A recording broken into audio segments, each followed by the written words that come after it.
کیا بنگلہ دیش کے محمد یونس ٹائپ کا بندہ پاکستان میں ہے؟ آخر کون ہے یہ ڈاکٹر یونس؟ بنگلہ دیش کے نوجوانوں نے عبوری حکومت کے لیے جس ایک آدمی کا مطالبہ یا یوں کہہ لیجئے کہ شرط رکھی ہے، اسی سے ان کی وطن سے محبت، ہوشمندی اور مستقبل سنوارنے کا عزم اور میرٹ کا انتخاب دکھائی دے رہا ہے۔ ڈاکٹر محمد یونس بنگلہ دیش میں موجود گرامین بینک کے بانی ہیں، جنہیں 2006 میں مائکرو فائنانس بینک کے ذریعے لوگوں کو غربت سے نکالنے پر نوبل انعام دیا گیا تھا۔ بات ہے 1972-73 کی، جب چٹاگانگ یونیورسٹی کے فائنانس ڈپارٹمنٹ کے پروفیسر محمد یونس نے غریب عوام خصوصاً خواتین کو خطہ غربت سے نکالنے کے لیے چھوٹے قرضوں مائکرو فائنانسنگ کا ایک اچھوتا پروجیکٹ پیش کیا۔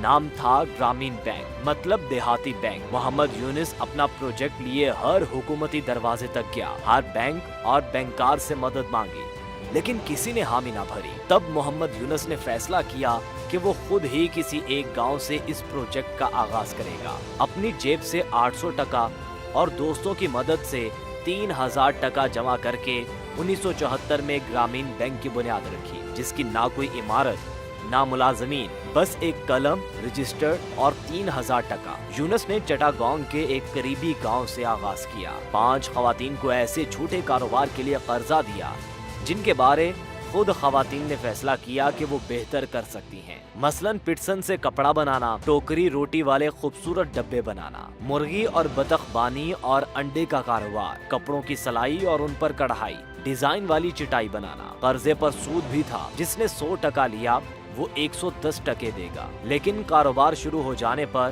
اور وہ بھی روزانہ کی بنیاد پر، کم از کم 1 ٹکا روزانہ یا جو آسانی سے دے سکو۔ سائیکل پر ایک بینک آفیسر روزانہ ان خواتین کے گھر جاتا اور نہ صرف 1 ٹکا لے آتا بلکہ مال بیچنے میں ان کی مدد بھی کرتا۔ قرض پر سود دراصل اسی سائیکل والے بینک آفیسر کی تنخواہ تھی۔ جب اتنی رقم واپس آ جاتی کہ اگلے گھر کو قرضہ دیا جا سکے تو چھٹا گھر شامل ہو جاتا۔ اس طرح قرضے کے منتظر گھر بھی خیال رکھتے کہ پہلوں کے کاروبار کامیاب ہوں، بروقت قرض واپس ملے تاکہ وہ بھی شامل ہو سکے۔ قرض کی شرائط بھی انوکھی تھی۔ قرض لینے والا بچوں خصوصاً بچیوں کو اسکول بھیجے گا، چھوٹی عمر کے بچوں کی شادی نہیں کرے گا، شادی پر جہیز لینے یا دینے والوں کا قرضہ منسوخ کر دیا جائے گا۔ قرض لینے والا 10 درخت لگائے گا جس میں پھلدار درخت بھی شامل ہوں۔ گھر، رسوئی اور باتھ روم کی صفائی لازم ہوگی، ہاتھ دھوئے بغیر کھانے نہیں کھائیں گے۔ خواتین ماہواری کے دوران صفائی کا خاص خیال رکھیں گے۔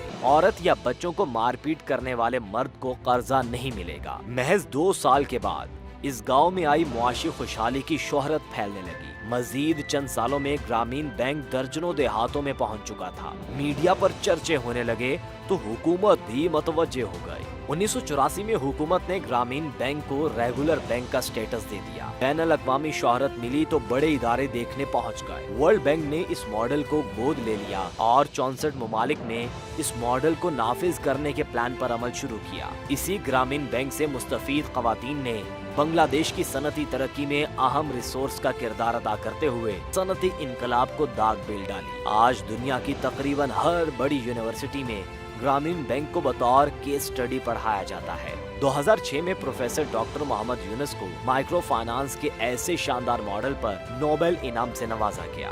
ڈاکٹر یونس صرف گرامین بینک تک نہیں رکے، انہوں نے لگ بھگ 50 مزید ادارے اور صنعتیں بنگلہ دیش کا معاشی ستون بنائے۔ کیونکہ ڈاکٹر محمد یونس شیخ حسینہ کی پالیسی سے اختلاف رکھتے تھے تو شیخ حسینہ نے ڈاکٹر یونس کو بھی نہ بخشا۔ ان کے خلاف کیس بنائے گئے، ہراساں کیا گیا، جس پر ڈاکٹر یونس ملک چھوڑ گئے۔ آج بنگلہ دیش میں گرامین بینک کی 2656 برانچیں ہیں، اور یہی ڈاکٹر محمد یونس آج کے بنگلہ دیشی یوتھ کی پہلی ترجیح ہے۔